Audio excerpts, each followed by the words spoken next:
Hello, everyone. My name is Mary Osborne, and I serve as the coordinator for Fraternity and Sorority Life here at DePaul University. And we're back with another episode, I guess is what you call it, of 90 Stories for 90 Years. And this is where we're telling the story of fraternity and sorority life throughout its entire time at DePaul through interviews with current students, faculty, staff members, alumni, advisors, you name it, anyone who's touched the fraternity and sorority community, we're happy to interview. And we'll be doing this throughout the entire academic year. So make sure that you keep an eye out. But today we have Anthony on here with us. Anthony, we're so excited to have you. I'm so happy to be here. I'm very excited to chat with you today. Yeah, wonderful. Well, we'll just go ahead and dive right in and have you introduce yourself. So tell us name, degrees, chapter affiliation, hometown, all of the fun things. Nice. Well, hello, everyone. My name is Anthony Placido. I graduated from DePaul in 2018 with a degree in public relations and advertising. I'm originally from Las Vegas, Nevada, and then I moved to Chicago to go to school there. But I was a member of Pi Kappa Phi, and I loved it. It was so great. Awesome. Well, I know you have a lot to tell us about what you've been up to since you graduated, especially when it comes to Pi Kappa Phi. So why don't you tell us? What have you been up to? Too much. So after graduating from DePaul, I actually moved to North Carolina, where I went to go work for Pi Cap at their national headquarters as a consultant. And so I did that for 2 whole years, traveled all around the Mid-Atlantic region. So I oversaw chapters in North Carolina, Virginia, Maryland, Delaware, some in South Carolina. And then there was a semester where I was visiting Texas and Mississippi. Yes, I want to say, yeah, just those two. And Louisiana. But it was so great. And then I left Pi Cap in late April and I moved back to Chicago. So now I'm back in Chicago working in healthcare communications for a nonprofit here. And I'm also enjoying that. Wonderful. Well, thank you so much. I know before we hopped on the live stream, you were really bonding over our fraternity and sorority headquarter experience and all the fun things that came with that. So I'm excited to hear maybe some more of that weaved into some of the questions as we chat more about your experience with Pi Kappa Phi. Absolutely.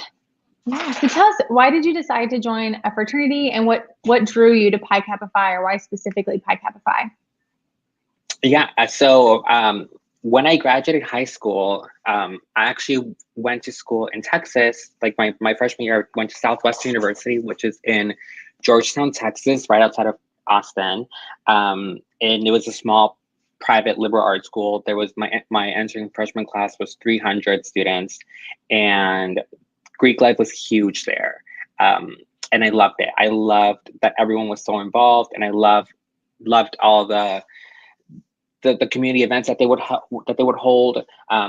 But I also knew that I wasn't going to stay at Southwestern. It just wasn't for me. At the time, I was pre-med, and I was so set on, going to med school. And then when I realized that, med school really isn't for me, and I love science, but I don't love it enough for me to want to pursue that, I decided not to join. And so when the opportunity came for me to come to DePaul, I knew that I wanted to be part of Greek life, only because I knew of how impactful it is on college campuses, but also in a community setting. And so that's why I decided to join Greek life. And then Pi Cap in particular, I was the founding father of our chapter at Pi Cap. And so that's an even better reason to join Greek life, because just the whole founding father experience is so incredible and so touching. And it's a lot of work, it really is, but so rewarding at the end of it all, knowing that you put in so much work, and then you're kind of reaping the benefits at the end of it, and seeing how many people and how many chapter brothers you impacted positively with that whole process. And I loved it, and it was so cool. Wonderful. I think I may have spaced. I probably knew that you were a founding member, but I think I may have spaced on that in my newness to DePaul. But that's so awesome, and that's so cool. Thank you so much for sharing that. Yeah. So what is the best advice that you would give to a new member of a fraternity or a sorority? Talk to people, listen to people. I think one thing that I didn't learn until after leaving DePaul and entering the real world is how I really wish that universities and high schools and just education in general taught people about empathy and listening. And I think when it comes to communication as a whole, and again, maybe this is just me coming from a PR and advertising background, but empathy is so important, and being able to take time to listen and understand where people are coming from. And so I think when it comes to people today joining fraternity and sorority life, there's this huge misconception of it's going to be one set thing, whether it's a positive stereotype or a negative stereotype. Mm-hmm. And truth is, it's not. It's so different, and it's kind of up to you whether or not you want to perceive those things the way others perceive them.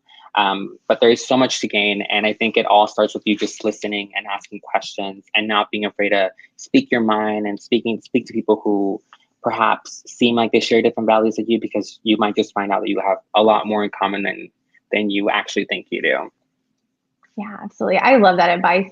Just talk to people, get to know members, and members of your chapter, members from other organizations as well. You know, sometimes we see this like in community fighting because we don't know or understand the other members. And I think that advice will go a long way even in those scenarios too. Yeah, and not even just chapter members and community members, but also alumni and your national headquarters. I think a big thing that I noticed while working with Pi Kappa and visiting these chapters is how little they take advantage of the national headquarters and all the resources that we have for them. And it's really, it's kind of annoying, because it's like you are obviously in this organization and there's so many resources being thrown at your face. And so take them, literally take them, ask questions. There's so many scholarships that fraternity sororities offer. Apply for them. They're not long applications. Do it. Contact alumni, alumni networking, things like that. Make sure that you are getting your money's worth, and that you are, getting the experience that you want.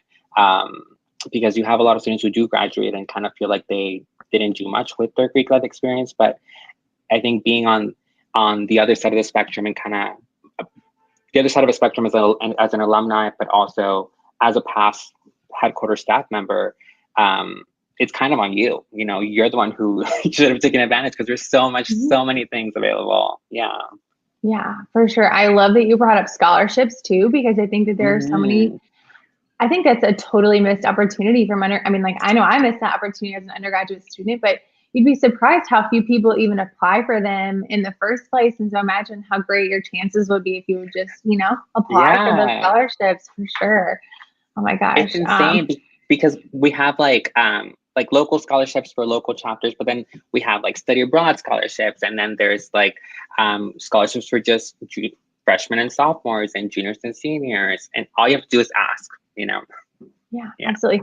And even like during COVID times right now too, I think with, finances being a challenge for many people, there are some organizations even have like at need or as needed scholarships. So if you have specific familial needs or financial needs for college and things like that, aside from just academic scholarships, there are additional opportunities or grants that you can get through fraternities and sororities that could be like wildly helpful. I just wanted to make that little plug too in this conversation. Absolutely. Yes, please. No, totally. You're totally right.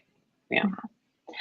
So what is one of the most impactful things that has happened to you during your time as a member of your fraternity? I think for me personally, it would just be the people that I met, the people that I, disagreed with. And I think going back to what I was saying earlier about advice is listen and talk to those people who you don't feel like you have nothing in common with. I think if I were to actually pick like an actual thing that was the most impactful, it would definitely be, our chartering banquet, and kind of seeing that year of so much hard work come into, being presented to us like with the golden bow, and having a wonderful like banquet with headquarters staff coming in, and like national staff, like national board members coming in and kind of speaking to us. I think looking back now, I definitely wish that more people had helped out. If I'm being honest, like there was a lot of work that was not as evenly distributed as I would have loved it to be. But I think seeing those people who maybe didn't have that big of a role in our charting process, seeing them how happy they were with the end result, and you kind of forget to not be mad at them, because it's about how happy they were and how how much they're enjoying this experience, and it all comes back to the work that you did. So I think that's really rewarding in itself too. Absolutely. Absolutely. I know this wasn't one of our like pre-prepared questions or anything like that. So it's maybe, hopefully this doesn't catch you off guard, but do you feel like your time like founding that, like working with the founding members of the chapter at DePaul and getting that interaction with the national organization helped lead you into your work that you did with Pi Kappa Phi, like professionally after you graduated? Oh yeah, no, absolutely. I think when we were coming up with the charting process and seeing how involved this national staff were and how willing they were to help and offer suggestions and offer resources, it definitely allowed us as a community at DePaul to have that solid foundation starting off, and then that way we can potentially build off on that strong foundation. Mm-hmm. And I'd like to think that we've maintained that over the years. And obviously I graduated in 2018, so I can't really speak on the chapter how it is today, but we took advantage of every opportunity we got, and we would call our consultants and we would call national staff, and we would ask the dumbest questions because we just wanted to make sure we were doing things right, and we wanted to make sure that we had all these resources available and that our chapter brothers knew who they could reach out to. And so when I graduated and the opportunity presented itself for me to go move to Charlotte and work for them, I absolutely took it because it's a communications role, because I love talking to people and I love listening and I love being able to put myself in situations where I do feel uncomfortable, and because I think that allows individuals to grow in general.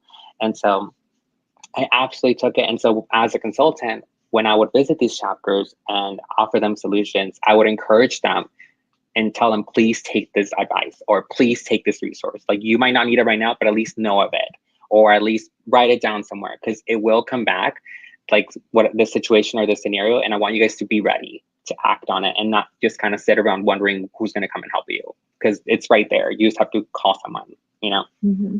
Yeah, absolutely. I love all the plugs for using your national organization's resources, because I think that's, again, such an underrated but such an important part of the fraternity and sorority experience. And I think it could save us a lot of time and headache if we would just ask for help when we needed it. Yeah, and not just the headquarters staff, but also the staff at DePaul. Like I think as universities, you all also have so many resources available, and some universities will have their own, direct person to contact in case of XYZ event comes up or whatever. And so just knowing who those people are, whether or not you ever reach out to them, is also such a valuable resource to have readily available, because someone might need it. And that way it's much better. It's much better to be proactive about certain things than reactive later on once things aren't going the right way, or, something comes up. Yeah, absolutely. That taking preventative precautionary measures is so important. Yeah.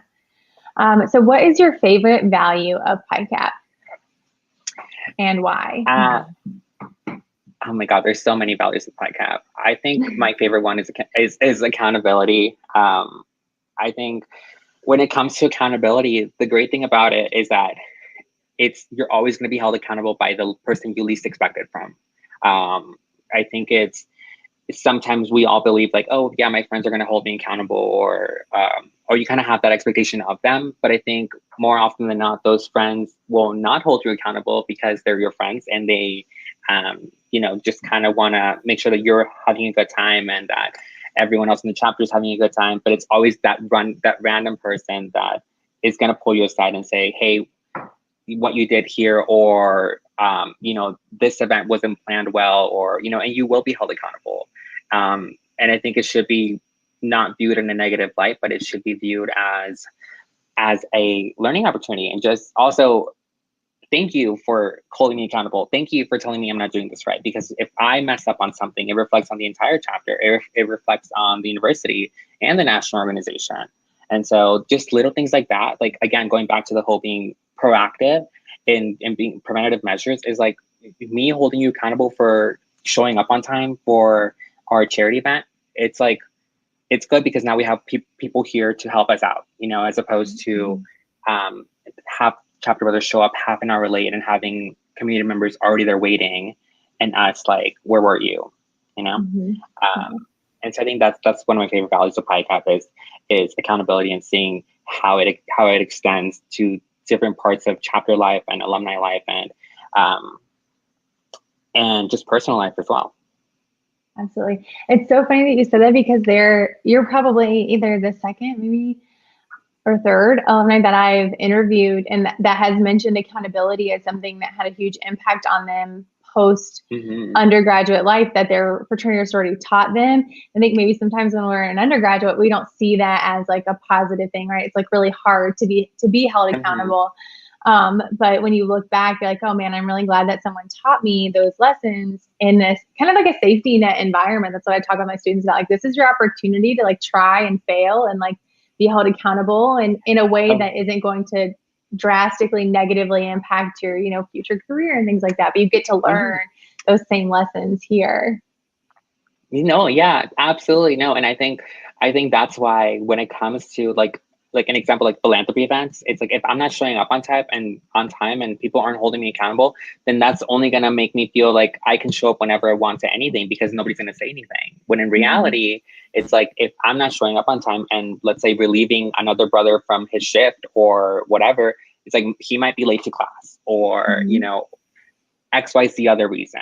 And it's like things like that do correlate to after graduation and being in the workforce and kind of seeing how you can't always have it your way. And there are set standards that apply to everyone and you're not exempt from them. Yeah. Exactly. Well, we'll wrap this up with our closing question. So tell me what your favorite memory of being a member of Pi Kappa has been. Oh gosh. If I'm being totally honest, I think my favorite memories were all the initiations that we got to go to, and kind of seeing, the chapter welcoming new brothers into the chapter and getting that whole experience and kind of reliving it every single time we would have a new pledge class. It reminds you of how great it felt when you did it. And, that sense of relief and that sense of like, I'm a part of something and I learned so much and now I'm like so excited about what's to come. And so I think that's definitely my favorite part of the whole thing. And then going back and like getting to visit all these chapters, then reliving it again with them, complete strangers who I have no association with besides being fraternity brothers, like with, it's another great experience and kind of getting to see that with other alumni from other chapters and having them really relive the same thing that I'm reliving. So. Yeah, absolutely. Oh my gosh, I could talk forever about that wonderful experience of being a consultant and have so many things I could say on that. And the same thing on the initiation front. But I don't want to keep us here all day. So thank you so much for sharing that. But I totally see how that could be like a favorite memory and a replicated memory over and over again. So thank you. Yeah. Well, thanks again, Mary. Thanks for having me. I've loved this chat. And I hope everyone at home also enjoyed listening to my experience and hopefully resonates with you guys as well. Yeah, absolutely. Well, yes, thank you. Thank you so much for being with us today. And for everyone who is watching or who will watch this, remember we're doing this for this entire academic year to celebrate our 90th academic year of Fraternity and Sorority Life on DePaul's campus. So make sure you tune back in and see who our next interview will be. Otherwise, have a great rest of your week, everyone. Bye.